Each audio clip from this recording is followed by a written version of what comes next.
When deciding what types of shoes we need, current research helps us remember three important things. One, research shows that incorrect footwear choices can exacerbate or cause lower extremity dysfunction, while ideal footwear can help in prevention or even speed healing due to decreased tissue stress on impaired structures. In other words, make sure that you are in the right shoe. Shoes can help, but also injure. Two, in a report in the British Journal of Sports Medicine, it was stated that the prescription of shoe categories to runners is not evidence-based. In other words, not research supported. Most shoe companies provide us with the research that supports their new tech. There's a slight chance of bias when this happens, and also of solving problems that aren't that big a deal, unless you need a new gadget or gizmo in the market. Because injuries can be caused by a variety of problems and conditions, it is not always wise to rely solely on your shoes to fix your problems. Make sure you know why you're having problems and if using the latest gadget and gizmo will actually help rather than hinder you. For example, minimalist running was very popular for a long time. While the concept and the training techniques were quite interesting and made sense, many people actually made their foot conditions worse because they didn't quite understand the concepts, didn't do the training right, or just weren't made for minimalist running. 3. So what is the goal of a shoe? Generally, we are looking for a shoe to help us with three things. A, to provide shock absorption. Remember, our heels can strike the ground from 2 to 4 times our body weight. A little cushion can go a long way in helping to decrease the amount of shock. B, pronation control.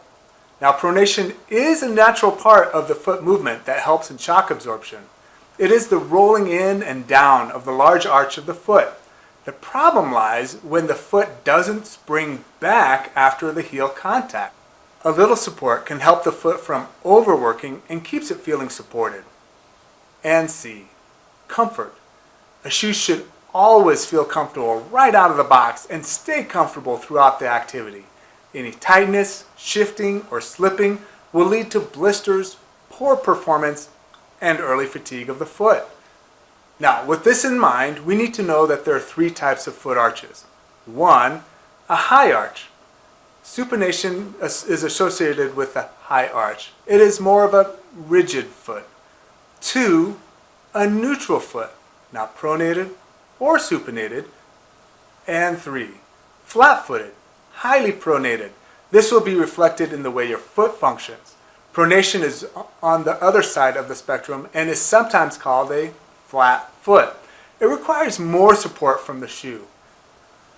Shoes are designed to fill the spectrum from motion control shoes that provide the most correction and support for the flat foot to stability, some correction, to neutral, no correction, and then to maximal shoes, the most cushioning.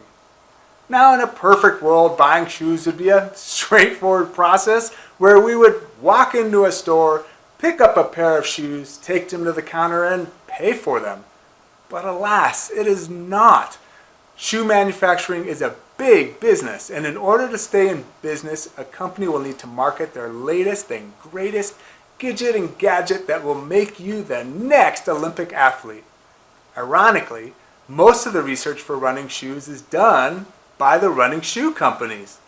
That means there likely is a lot of bias in the research as well as market steering. The truth is that most fads are just that, a fad.